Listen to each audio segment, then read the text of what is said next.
Donc, c'est vraiment un de nos objectifs aujourd'hui également, c'est de voir ensemble c'est quoi les pistes d'implication pour la jeunesse dans ce sujet, dans ce monde qui est la solidarité internationale. Donc, sur ce, j'aimerais introduire Rally Jamali. Donc, Rally est membre de la table de concertation jeunesse en solidarité internationale. Il a été coopérant volontaire en Amérique latine, surtout en ce qui a trait à la participation citoyenne des jeunes. Donc, Rally va nous présenter un petit peu plus la mission et les objectifs de la table. Et donc, je te cède la parole. Merci beaucoup, Elisa. Bonjour à tout le monde. Merci de nous rejoindre lors de ce panel de discussion aujourd'hui. Donc, comme le disait Elisa, je suis membre de la table de concertation jeunesse en solidarité internationale qu'on appelle la TCJSI. La TCJSI est un espace de concertation jeunesse de l'ACOSI, l'Association québécoise des organismes de coopération internationale. La table est composée de jeunes représentants et jeunes représentantes impliqués dans le domaine comme employés, administrateurs, administratrices et militants et militantes qui ont entre 18 et 35 ans. En date d'aujourd'hui, c'est une dizaine de membres qui composent la table, dont le Secrétariat international de l'eau, Oxfam Québec et l'Union des producteurs agricoles développement international. Son but, c'est quoi? C'est de permettre l'expression d'une participation active des jeunes dans les sphères participatives, organisationnelles et décisionnelle de la solidarité internationale au Québec. Elle vise l'inclusion des jeunes au sein des instances décisionnelles des organismes de coopération internationale et la naissance de nouveaux partenariats qui donneront une place plus significative aux jeunes dans le domaine. Pour ce faire, la table met en place différentes actions. Elle organise des rencontres de réflexion et de discussion sur les sujets qui touchent la place des jeunes en solidarité internationale. Elle permet la création et l'implémentation de processus de certification sur l'inclusion des jeunes dans les conseils d'administration des organismes de coopération internationale. Elle organise des activités de sensibilisation, de promotion et d'éducation comme des colloques, des ateliers, des capsules vidéo, des formations et comme le panel de discussion d'aujourd'hui même. Et elle permet aussi le développement et la mise à jour de données sur la représentation des jeunes dans les différentes instances et postes des organismes de coopération internationale. Donc, si vous croyez en la mission de la table, j'imagine que vous y croyez puisque vous êtes aujourd'hui réunis lors de ce panel qui concerne la place des jeunes justement dans le mouvement de la solidarité. Donc, si vous êtes impliqué dans le domaine, vous avez entre 18 et 35 ans, n'hésitez surtout pas à nous contacter ou à vous inscrire vraiment en cliquant sur le lien qui vous sera partagé dans le cavardage dans un instant et qu'on retrouve à l'écran ici même. Donc, merci pour m'avoir permis de présenter à la table en espérant d'avoir intéressé plusieurs d'entre vous à la rejoindre. Merci beaucoup, Rally. Donc, comme j'ai mentionné un petit peu plus tôt, donc cette séance d'aujourd'hui a été co-organisée par la table et avec le Crédil, donc par le Crédil également. Donc, j'aimerais maintenant présenter la représentante du Crédil qui a travaillé avec nous sur cette session d'aujourd'hui, donc Laura Vergara, qui est chargée des projets en éducation à la citoyenneté mondiale pour le Comité régional d'éducation pour le développement international de la Naudière. Donc, il va nous présenter un petit peu plus en détail la mission du Crédil. Merci, Elisa. Et bonjour à tous et à toutes. Merci d'être là avec nous pour cette panel de discussion. Alors, c'est ça, comme Elisa l'a mentionné, je travaille au Crédil. Le Crédil est un organisme de coopération internationale qui, depuis plus de 40 ans, rassemble la population lanaudoise autour de son slogan « Comprends ailleurs pour agir ici ». Alors, le mandat du Crédil s'articule autour de 3 volets différents. Le premier, c'est la sensibilisation qui s'est fait à travers le volet éducation à la citoyenneté mondiale. Le deuxième volet d'intervention, c'est l'accueil et l'intégration des personnes immigrantes, des nouveaux arrivants, plus spécifiquement des personnes réfugiées qui sont prises en charge par le gouvernement canadien. Et le troisième volet d'intervention, c'est la réalisation des projets et des stages de développement international. Alors, les volets d'éducation réalisent des actions de sensibilisation et d'information, comme celle-ci, celle qu'on mène aujourd'hui. Et on fait notamment des conférences, des projections de documentaires, des ateliers, des animations scolaires.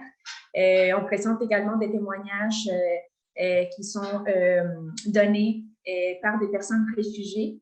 Et c'est ainsi qu'on travaille un peu dans les domaines d'éducation à la citoyenneté mondiale dans la région de la Nadière. Alors, merci. Merci beaucoup, Laura.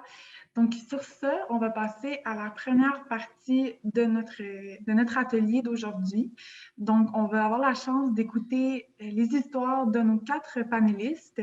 Et par la suite, donc, on va avoir une période de questions-réponses. Donc, tout au long des interventions des panélistes, je vous inviterai à utiliser le chat. Si vous avez des questions, on va les prendre bien en note et on va avoir le temps par la suite de leur faire part de toutes vos questions. Et ensuite, donc ça c'est pour la première partie de la session d'aujourd'hui. Et ensuite, on va se séparer en sous-groupes. Donc, il va y avoir un sous-groupe avec chacune et chacune des 4 panélistes. Donc, on va avoir la chance là, de travailler un petit peu plus ensemble sur différentes questions reliées, comme je le disais précédemment, à votre vision de la solidarité internationale et aux différentes pistes d'implication pour la jeunesse. Donc, sur ce, je vais maintenant vous présenter nos 4 panélistes. Donc, je ne sais pas, Laura, si tu veux partager ton écran. Ah.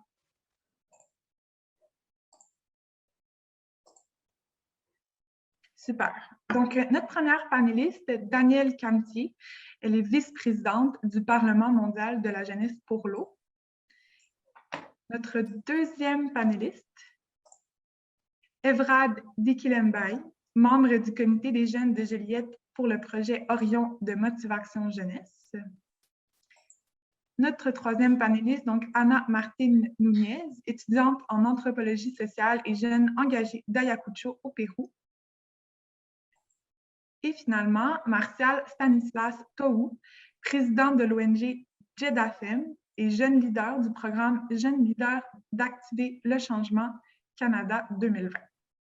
Donc, sur ce, je vais donner la parole à Laura, qui va être notre animatrice du panel pour aujourd'hui. Merci, Elisa. Alors, merci à nos invités d'avoir accepté l'invitation pour pouvoir mieux vous connaître et pour pouvoir partager un peu à propos de vos expériences d'engagement communautaire ou d'engagement social. Alors, lors de ces panels de discussion, nous souhaitons parler de l'implication citoyenne, de l'implication bénévole, de l'engagement communautaire. C'est ainsi qu'on appelle les différentes formes de s'intéresser par une cause ou par un enjeu qui nous tient à cœur. Pour ensuite débuter et s'investir à fond dans un projet de citoyenneté active et engagée.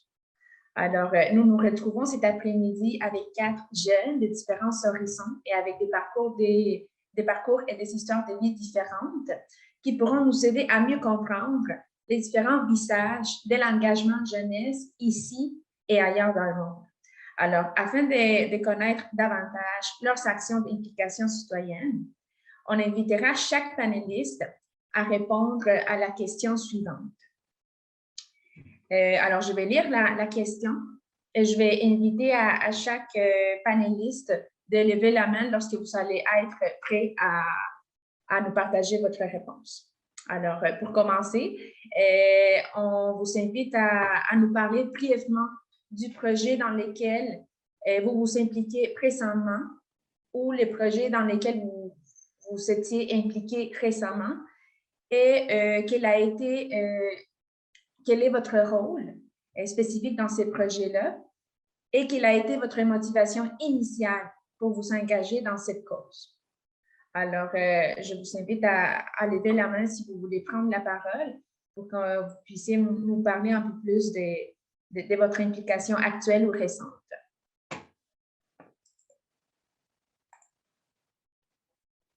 Alors, allez-y. Martial, on va commencer avec Martial. On t'écoute, Martial. Bonsoir tout le monde. Comme on l'avait dit, je suis Martial Toro, président de l'ONG GEDAFEM, et je parlerai du projet qui consiste à faire la promotion de l'autonomisation de la femme au Bénin. Ce projet est un projet pilote que nous avons eu la chance quand même d'être accompagné par le collectif international Le Cœur des Altruistes qui a cru en nous et grâce à qui nous avons mis en place ce projet. Alors, elle consiste principalement à aider les femmes à être autonomes. Donc, nous nous sommes appuyés sur l'agriculture parce que la terre ne ment pas et nous produisons des cultures comme les carottes, les légumes, du piment, la tomate, avec des femmes de notre communauté qui travaillent avec nous et nous vendons ces cultures à ces femmes-là sans prendre de l'argent d'abord pour leur permettre d'aller au marché, vendre et faire des bénéfices. Et après, nous remettre notre prix de vente qui est très forfaitaire pour les aider à faire assez de bénéfices pour accompagner leur famille. Donc, après ça, ça aide ces femmes quand même à subvenir aux besoins de la maison et tout. Et nous accompagnons également les enfants dans leur cursus scolaire, assurer leurs frais de scolarité, les kits scolaires et autres, avec les sous que nous avons pris chez ces dames-là quand on les a vendus, ces légumes. Donc, après ça, nous pensons dans un futur proche aider également les mères en situation de précarité en leur faisant des dons de vêtements de bébés parce qu'il y en a de ces femmes au Bénin qui accouchent mais qui n'ont rien apporté à leurs enfants. Et dans un futur proche également, ouvrir un centre de formation gratuite pour les filles déscolarisées. Alors, quel est mon rôle? Je dirais je suis le promoteur de ce projet. Et quelle est ma motivation initiale? Je dirais que j'ai deux motivations. La première qui est d'abord mon vécu. J'ai trop souffert pendant mon enfance, ce qui fait que j'ai connu des gens qui m'ont accompagné, qui m'ont aidé. Et j'ai promis que quand je sortirai de cela, je ferai quand même quelque chose pour que l'histoire ne se répète plus. Donc, ma deuxième motivation, c'est les objectifs de développement durable que j'ai connus grâce au programme Jeune Leader Canada 2020, à laquelle j'ai participé, mais je l'ai épousé très tôt parce que d'abord, ça regroupe tout ce que je pense faire à l'avenir. Et en plus de ça, il y a la promesse qui me rassure, qui est ne laisser personne de côté. Alors, une stratégie d'action dont l'atteinte fera que personne ne sera laissé de côté. Je crois qu'il faut l'épouser tout de suite. Donc, voilà un peu ce qui a permis que je sois engagé pour ce projet-là. Et aussi, je souligne du fait que j'ai été élevé par une mère seule face à les charges, ce qui fait que je l'ai vu se battre. Donc, c'est difficile. Il est important d'accompagner les femmes à être autonomes et à prendre soin de leurs enfants, de leur famille et être vraiment autonome financièrement pour leur propre épanouissement. Donc, voilà ce que je peux dire tout de suite. Et quoi d'autre? Je dirais que faire ces gestes pour les enfants, vraiment, moi, ça me donne de la joie. Et s'il faut continuer, je vais le faire et toujours continuer à le faire tant que des gens seront dans le besoin. Merci. Parfait. Merci, Martial, pour ta réponse. C'est très inspirant d'écouter ton histoire de vie qui t'a, c'est ça, motivé à pouvoir débuter un projet dans ta communauté. Et puis, on voit que tu travailles spécifiquement avec les femmes, les enfants de ta communauté, justement pour les rendre autonomes financièrement, mais aussi pour les soutenir dans ce processus d'autonomisation aussi. Alors, merci. On va continuer avec Danielle. Merci, Laura. Donc, du coup, bonjour tout le monde. Bonjour à tous et à toutes. Merci de nous avoir rejoints aujourd'hui. Donc, moi, je suis Danielle Camtier et je suis une jeune activiste dans le domaine de l'eau et de l'environnement. Et comme on l'a si bien mentionné tantôt, je suis impliquée dans ce domaine-là à travers le Parlement mondial de la jeunesse pour l'eau. organisation internationale pour laquelle je travaille en tant que vice-présidente. Donc, le PMJE est une institution mondiale reconnue qui travaille main dans la main avec des jeunes partout dans le monde, avec des partenaires venant de partout dans le monde également. Nous sommes soutenus par plusieurs partenaires dans le but de faire du plaidoyer en faveur de l'implication des jeunes dans le secteur de l'eau. Nous faisons aussi de la sensibilisation sur l'importance de les impliquer. Et bien évidemment, nous mettons et accompagnons ces jeunes-là dans la réalisation des mesures concrètes et des actions concrètes et nous les accompagnons dans leurs projets, dans leurs différentes communautés ou à l'échelle internationale. Donc, quel est mon rôle en tant que vice-présidente? Donc, mon rôle est plus un rôle de leadership et de soutien pour ces jeunes-là. Donc, je dois travailler avec eux, suivre de près ou de loin leurs projets, leurs besoins, écouter leur voix, être sûr de savoir ce qu'ils veulent vraiment. Si par exemple, nous sommes invités à des événements internationaux, être vraiment sûr que ce que je vais dire, en fait, c'est ce que ces jeunes-là voudraient que je dise et qu'ils soient bien représentés, en fait. Donc, d'ailleurs, à ce sujet-là, nous venons de lancer notre 5e Assemblée générale. Nous venons de lancer l'appel à candidature pour cela. Ça se tiendra à Dakar en mars prochain. Donc, le but de l'Assemblée générale sera de réunir des jeunes venant de partout dans le monde pour 10 jours, durant lesquels nous allons faire des discussions intenses menées par des jeunes, accompagner des panels intergénérationnels inspirants, des activités interactives pour transformer l'agenda de l'eau et vraiment mettre sur pied des mesures concrètes. Donc, je vous invite à prendre connaissance de l'appel à candidature dans le chat. Je viens d'envoyer le lien si vous êtes intéressé. Maintenant, parlons de mon implication auprès du PMJE. La raison pour laquelle j'ai décidé de m'impliquer, c'était après mon stage avec le Secrétariat international de l'eau, qui est l'organisme qui a cofondé le Parlement.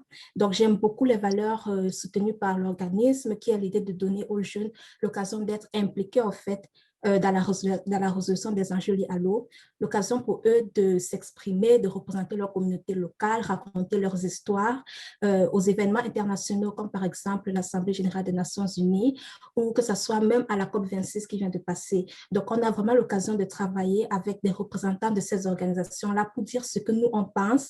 Et ça a été vraiment le facteur qui m'a motivée à m'engager parce qu'en tant que jeune, j'aimerais moi aussi être impliquée, j'aimerais que ma voix soit entendue et j'aimerais participer à la construction d'un monde plus sécuritaire en matière d'eau et d'environnement dans lequel je voudrais vivre dans le futur. Donc, c'est vraiment cela qui m'a motivée à m'impliquer au sein de l'organisme. Merci. Merci, Danielle. Et on voit que tu as des belles motivations, tu as beaucoup c'est ça, tu as beaucoup d'inspiration, puis on voit bien que tes valeurs, tu peux les mettre dans le fond en pratique dans ton engagement actuel. Alors, merci pour ta réponse. On va aller avec Anna. Anna, on t'invite à répondre à la question. Merci. Sí, gracias. Hola a todos y a todas. No sé en qué horario estamos, por eso no puedo decir ni buenas tardes ni buenos días, porque aquí estamos en la tarde en Perú. Y bueno, mi nombre es Ana Martín Miezaro Tomás, es una joven activista. Durante mi corta vida, que la considero yo, porque me falta mucho, he participado de diferentes organizaciones. Y entre ellas para el bienestar de mi región y de mi comunidad. Personalmente me especialicé en antropología y la antropología en estudios andinos y amazónicos que existen en Perú y en mi región. Entonces, para responder a la pregunta, a ver, un ratito. Actualmente trabajo, o bueno, hago un voluntariado en el Centro Loyola Ayacucho, que es una especie de ONG que busca el bienestar social de distintos grupos sociales. Entre ellos tenemos pues los grupos golpeados por la violencia sociopolítica que ocurrió en mi país en los años 70, grupos también marginados, vulnerados, grupos indígenas de la selva, de la Amazonía, del Perú, grupos vulnerados en tema de derechos de las comunidades andinas y también grupos jóvenes. En este caso, mi persona trabaja dentro de los grupos jóvenes, del grupo de adolescentes. Y algo que me resulta compartirles a ustedes es que aquí, y creo que se comparte a nivel mundial, existe un dicho, ¿no? Que es los jóvenes son el futuro del país. Entonces, a través de esto y con esta mención, me dedico a hacer talleres en temas de prevención de la violencia y el buen vivir en jóvenes y adolescentes en riesgo de exclusión social, aquellos que pertenecen tal vez a grupos como de delincuencia o que están propensos a formar parte de estos grupos, formar partes del pandillaje o que aporten de cierta manera a la comunidad, al bienestar social. Entonces, una de mis motivaciones principales para trabajar con los jóvenes fueron esas, ¿no? Primero, los jóvenes son el futuro del país y que después de nosotros vamos a dejarles a los que vienen atrás. Así como hablaba Daniel o Marcial en tema del agua, en tema de la equidad de género, nosotros como jóvenes y trabajando con los adolescentes debemos prever qué les vamos a dejar después a ellos, qué después hay después de nosotros, qué estamos haciendo nosotros para ellos. Y con esa visión y con ese objetivo trabajamos en tema de prevención de la violencia, ya que aquí en Perú y en Ayacucho principalmente el tema de la violencia se ve es muy visibilizado el tema de la violencia y tratamos de arrancar este problema social desde la raíz, y la raíz pues son los niños, las niñas, son los adolescentes. Entonces, trabajamos el tema de la violencia, la equidad de género, impartiendo diversos talleres que ellos puedan entender y así formarse como personas buenas dentro de lo que se entiende como bueno y socialmente aceptables, ¿no? El hecho de que sean buenas personas dentro de lo ético, respeten los derechos de los demás y entiendan y acojan también sus derechos para que puedan respetar el de los demás. Y aparte de vivir en una comunidad y entender a la misma comunidad, sus vivencias de la misma comunidad y aprender a identificarse como jóvenes que tienen derechos y deberes, que son muy vulnerados. Entonces, perfecto. Eso, sí, gracias. Muchas gracias, Ana, por tu intervención. Es muy interesante ver que te motiva el hecho de dejar un mejor futuro para las generaciones que vienen, porque es importante formar desde la base a los más jóvenes en cuanto a los derechos, responsabilidades, igualdad de género, etc. Entonces, vamos a ir, nous allons continuer avec notre dernier intervenant pour continuer après avec d'autres questions beaucoup plus ciblées. Est-ce que tu peux permettre? Ok. Ouais, c'est bon. Désolée, on est dans la même pièce. Oui, c'est ça. Nous allons maintenant écouter Evra qui va nous parler un peu plus de son implication plus récente avec les projets Orient. Alors, je vais fermer mon micro puis je vais te laisser aller, Evra.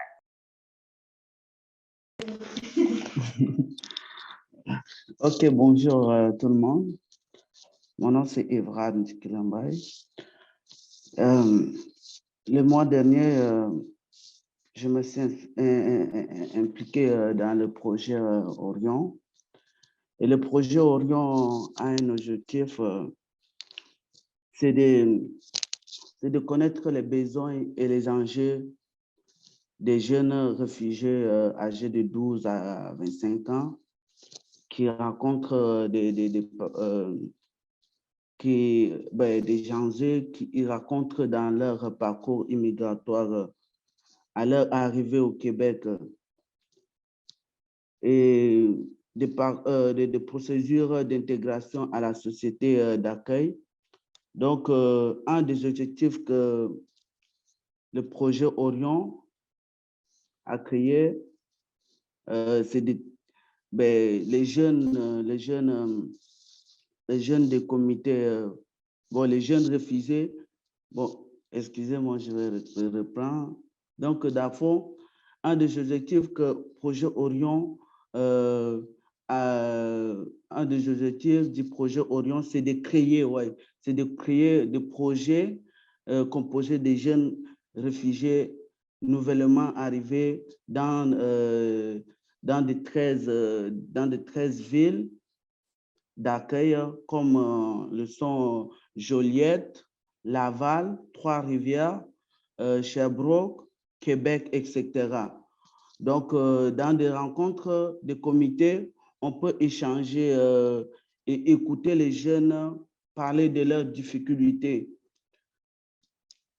Et les difficultés que... Attends. Okay. Les difficultés que les jeunes rencontrent dans leur ville d'accueil,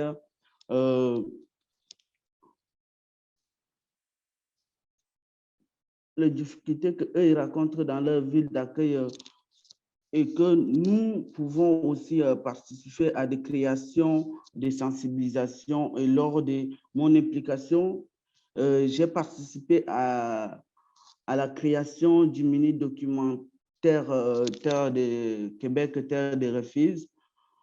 Donc, pour moi, ma motivation principale, c'était de promouvoir et participer à un projet qui cherche à mobiliser les jeunes refusés à réussir à sensibiliser le monde, à connaître et à comprendre nos réalités étant réfugiés dans ce pays d'accueil.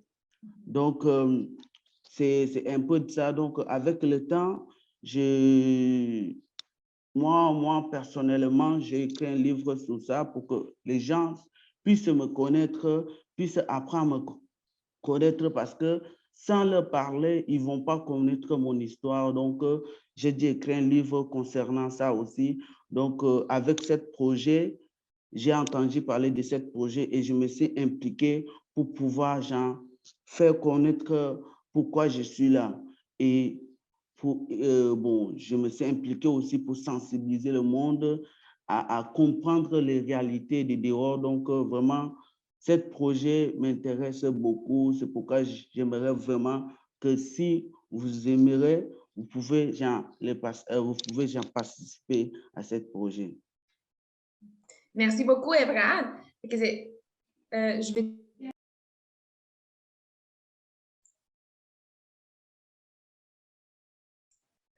Merci, c'était très intéressant ton intervention.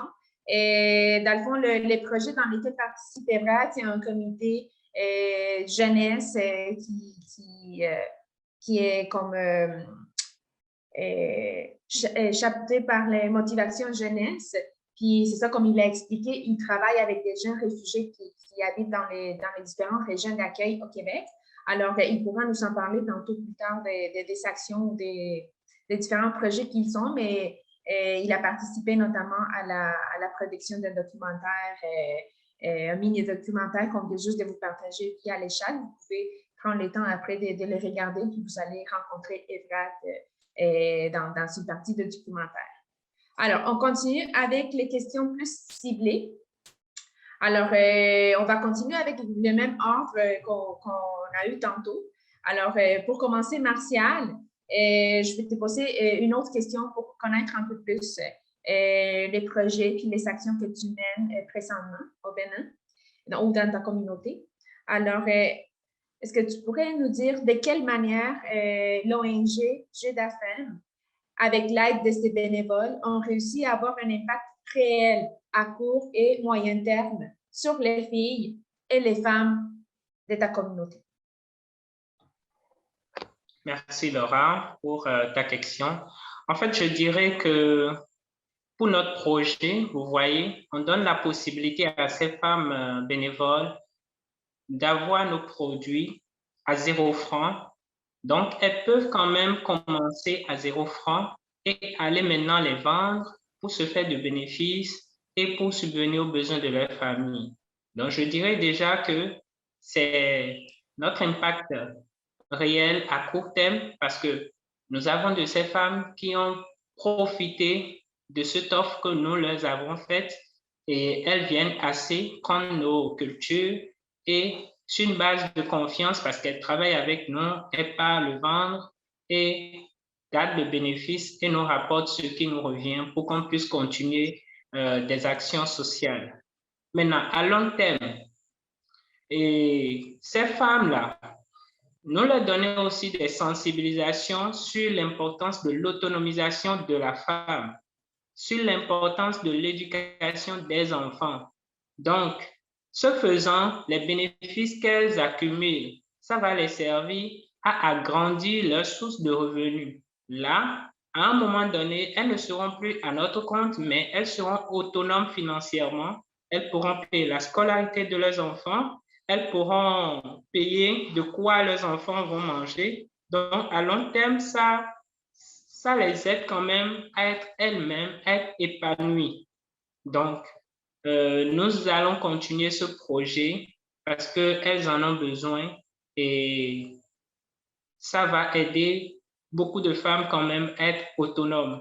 Avec nos sensibilisations, je crois que nous allons y arriver parce qu'elles comprennent vraiment qu'elles ont du potentiel qui sommeille en elles et à force de parler, de réveiller ce potentiel-là, elles deviennent fortes et font face à la vie, font face à cette pauvreté et savent qu'elles peuvent s'en sortir et y arriver avec leurs enfants. Parce que je souligne que c'est des femmes dont les maris ont abandonné les enfants à leur charge et prennent encore d'autres femmes. Ils prennent encore d'autres femmes dont la famille s'agrandit, mais de quoi manger, il n'y en a pas. Donc, comment faire pour qu'avec 0 francs, elles commencent quelque chose qui va quand même leur donner l'assurance que demain sera meilleur. Donc, voilà un peu ce que je peux dire. Merci. Merci, Martial, pour ta réponse. Alors, on va continuer rapidement avec les questions. Ah, désolée, j'ai perdu mon écran. OK. Daniel, la prochaine question pour toi. Dans un réseau mondial comme celui du Parlement mondial de l'eau, les jeunes de différentes régions du monde, est-ce qu'ils ont tous et toutes les mêmes chances ou capacités d'implication? Pourrais-tu nous donner un peu plus d'informations sur ça? Absolument, merci pour la question. Donc, en général, dans le réseau, c'est tellement inclusif que tout le monde a les capacités de s'impliquer, tout le monde a des chances égales de pouvoir être impliqué. Néanmoins, comme dans toute organisation, nous faisons face à quelques problèmes. Par exemple, en ce qui concerne les jeunes qui vivent dans des communautés éloignées, c'est souvent très difficile pour eux de pouvoir s'impliquer parce que généralement dans ces communautés, ils n'ont pas accès à un réseau fiable. Étant donné que tout se passe avec la technologie, c'est souvent difficile pour eux d'être en contact avec d'autres personnes. Donc, pour pallier à cela, ce qu'on fait, c'est qu'on encourage vraiment la création des parlements locaux pour permettre à ces jeunes-là, s'ils ne peuvent pas être en communication avec le Parlement mondial, au moins ils peuvent être en communication avec d'autres jeunes de leur communauté et apporter du changement au sein de leur communauté-là. Ensuite, nous avons la barrière linguistique. Bien évidemment, le Parlement, c'est un mélange de tout le monde parle différentes langues. Moi, personnellement, je parle le français, l'anglais, la présidente parle l'espagnol, l'anglais, et ainsi de suite. Tout le monde parle différentes langues. Et vraiment, c'est souvent difficile pour d'autres personnes, par exemple, qui ne parlent pas anglais, étant donné que l'anglais, c'est un peu comme la langue universelle, de pouvoir s'impliquer. Donc, pour pallier à ce problème-là, ce que nous, on fait, c'est par exemple mettre sur place des initiatives comme le programme d'échange linguistique en tandem qu'on a mis sur place récemment, qui permet vraiment aux jeunes d'apprendre avec d'autres jeunes. Donc, si un jeune veut apprendre le français, il est mis en contact avec un autre jeune qui veut apprendre l'anglais. Non seulement ça leur permet d'apprendre d'autres langues, mais ça leur permet aussi d'être en contact et d'apprendre à se connaître. Donc, nous avons bien évidemment le manque d'implication des femmes. Ça, je vais détailler dans la prochaine question. Je pense qu'on a une autre question. Je vais mieux en parler tantôt.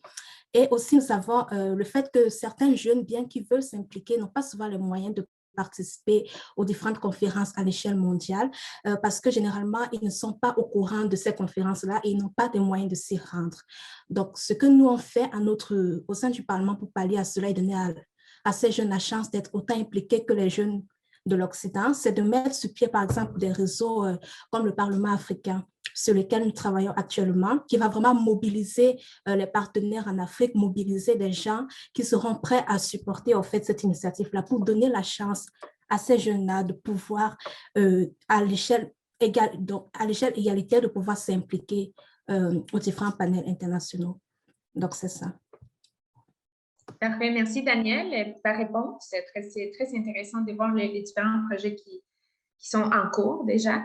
Anna, est-ce que tu pourrais nous dire pourquoi tu penses qu'il est essentiel, selon toi, d'accompagner les communautés et les jeunes de ta communauté en particulier dans ce processus de renforcement de leur participation citoyenne? Sí, gracias, Laura, por esta pregunta. Bueno, es fundamental, como ya lo había dicho en un inicio, los jóvenes son considerados el futuro del país.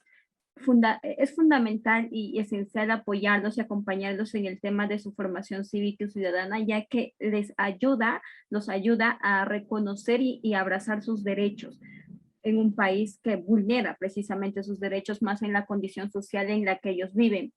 Por ejemplo, aquí en la comunidad de los adolescentes en los que trabajamos los talleres, es una comunidad en riesgo de exclusión social, que quiere decir que no tiene los recursos o las herramientas para competir dentro de la sociedad, como no tiene un acceso a una educación de calidad, no tiene acceso a una salud pública gratuita de calidad y entre otros tipos de cosas que se debería brindar. Entonces, el tema de hacerlos partícipes dentro de la formación ciudadana y cívica hace que los adolescentes exploren y sepan y conozcan sus derechos y deberes. Y a su vez, esto es replicado dentro de su familia y dentro de su entorno social, como sus amigos. Entonces, esto nos ayuda y nos procura a nosotros que los jóvenes aprendan y tengan, sean los ejes fundamentales de su comunidad y de su familia, de enseñar sobre los derechos y los deberes, para así se formen como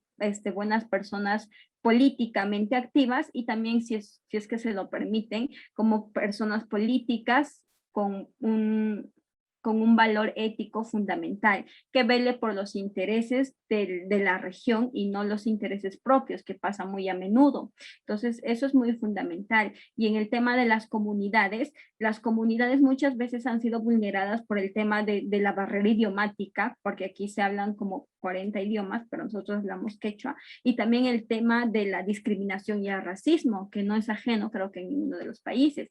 Entonces, acompañarlos a conocer precisamente sus derechos y que su participación cívica y política esté representada dentro de las esferas políticas más grandes en nuestro país, hace que su voz sea escuchada y ya no invisibilizada. Además, que se permite a las comunidades desarrollarse dentro del marco globalizado. Entonces, es fundamental el tema de esto, ¿no? De fortalecer la participación cívica y ciudadana tanto del adolescente con los que trabajamos y tanto de la comunidad, para así también después formar un diálogo entre generaciones, es decir, no un diálogo muy apartado, solamente adultos a un lado y jóvenes a otro lado, no, sino un diálogo que contenga las dos voces, tanto de adolescentes como de adultos, para que así se forme tal vez propuestas de solución en base a los problemas que afectan a su comunidad o al país mismo.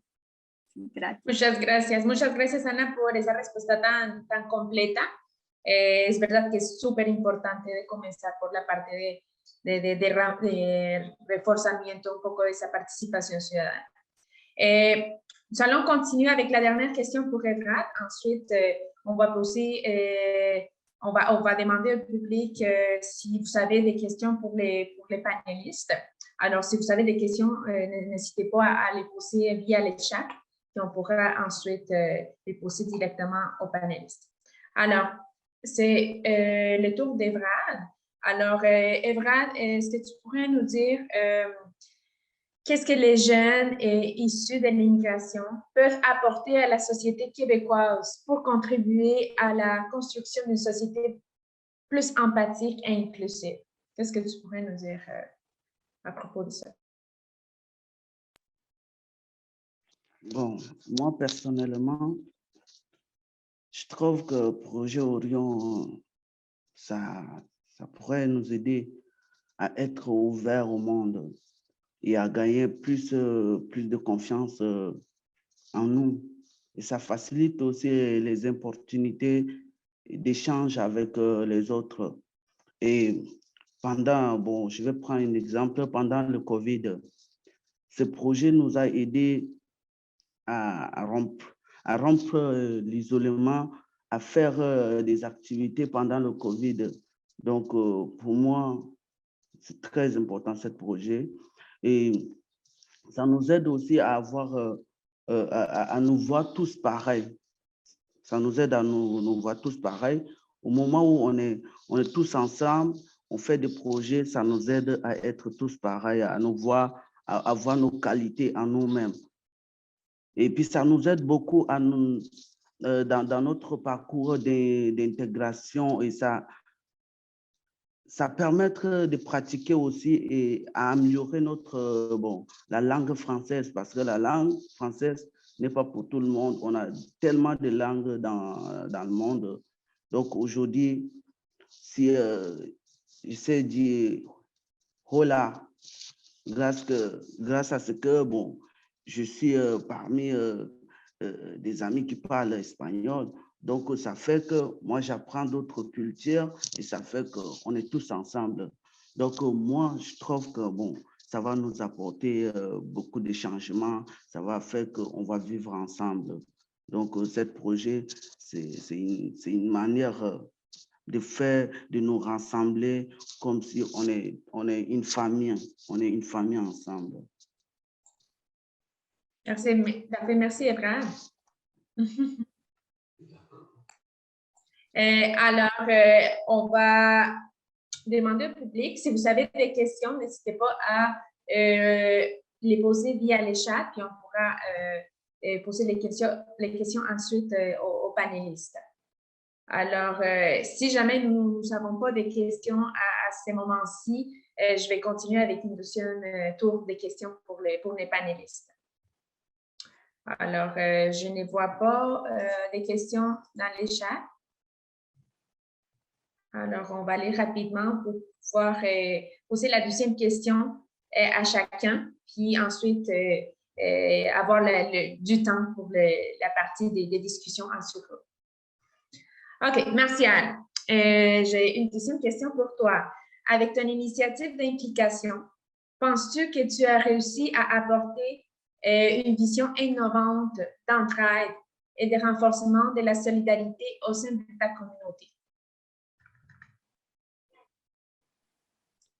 Merci Laura pour la question. Et à la question, je dirais oui.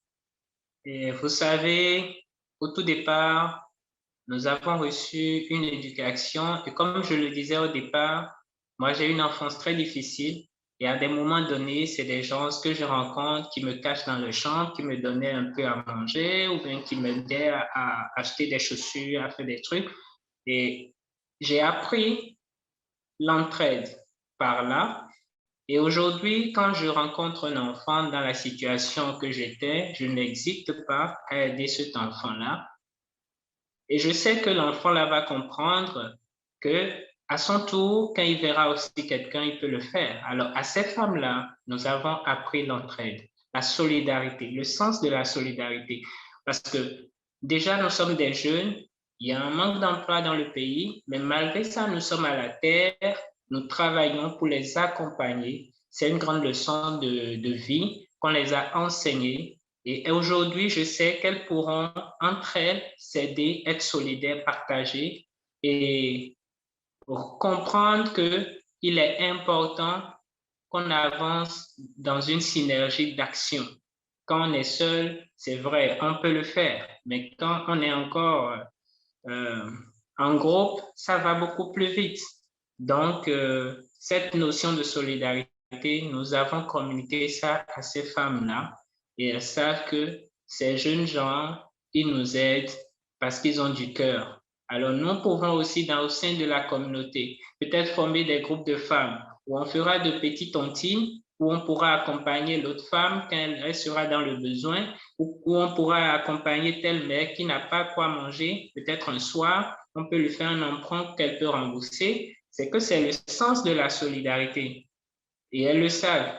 Et ça va continuer de génération en génération tant que nous avons ces genres d'enseignement, on ne cessera pas de donner parce que nous ne le faisons pas pour aujourd'hui, mais pour les générations à venir.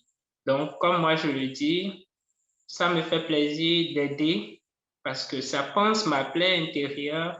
Et même si je suis guéri, je le dis toujours, je vais continuer parce que c'est une détermination, parce que c'est une passion qui est à 1000%. Et même quand je vais quitter peut-être cette terre, j'irai avec le sourire aux lèvres parce que j'ai combattu le bon combat.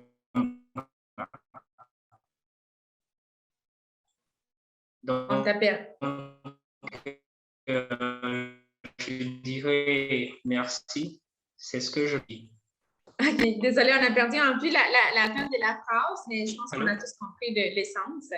Alors, merci Martial, c'est très inspirant. Nous allons rapidement continuer avec la prochaine question pour Daniel. C'est ça, il a anticipé déjà sa réponse en tout. Quelles sont, selon toi, les contributions que tu peux apporter en tant que jeune femme dans le cadre de tes fonctions comme vice-présidente d'un réseau de solidarité mondiale? Donc, merci pour la question, Laura. Je pense que je dirais définitivement l'implication ou l'augmentation de l'implication des jeunes filles et des femmes dans le secteur de l'eau et même en dehors. En coopération internationale générale, les femmes et souvent les jeunes enfants sont les récipiendaires premières, les bénéficiaires premiers des projets et c'est souvent très rare de les voir comme instigatrices et avoir des rôles de leadership. Ça arrive, mais c'est souvent très rare, surtout si on parle des femmes en région subsaharienne. Donc, je me souviens lorsque nous faisions notre campagne pour les élections du Parlement, j'ai voulu entrer en contact avec nos jeunes pour mieux leur connaître, savoir quels étaient leurs besoins. Et fort était de constater qu'à chaque fois, c'était toujours des hommes qui revenaient, c'était des hommes qui avaient l'air beaucoup plus engagés. Il n'y avait pas de femmes, alors que dans ces sociétés-là, qui sont encore souvent très patriarcales, il y a une division très inégale des tâches entre les sexes. Les femmes sont responsables de prendre soin de leur maison. Quand il n'y a pas d'eau, c'est elles qui marchent des milliers de kilomètres pour chercher de l'eau, de quoi prendre soin de leur maison, de leurs enfants. Donc, il est impératif et important pour moi qu'elles soient également impliquées dans ce projet-là, dans ces projets-là, qu'elles prennent des rôles de leadership dans leur communauté, qu'elles soient inspirées pour mettre sur place des projets, pour mettre sur place des actions concrètes et qu'elles soient appuyées et soutenues dans ces actions-là. Donc, je pense qu'il est important. J'espère que je pourrai réussir à inspirer ces femmes-là et leur donner de quoi pouvoir s'autonomiser et être vraiment acteurs de leadership et de changement au sein de leur communauté et pourquoi pas à l'échelle internationale. Donc, c'est ça. Merci.